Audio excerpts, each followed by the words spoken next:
Hello guys, nandito po ako ngayon sa ulingan. Napakahirap po talaga mag-uling, grabe. Napakahirap kumita ng pera. Tapos ang pera po, sandali lang. Ubus agad. Yan po.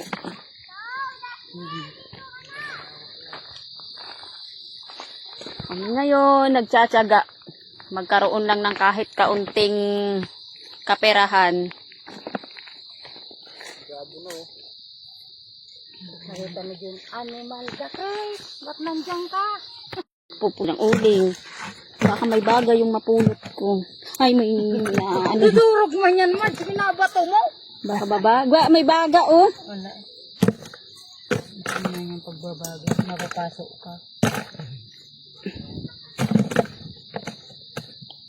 Hirap kumita ng pera.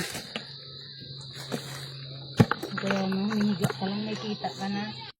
Nasusunog yan.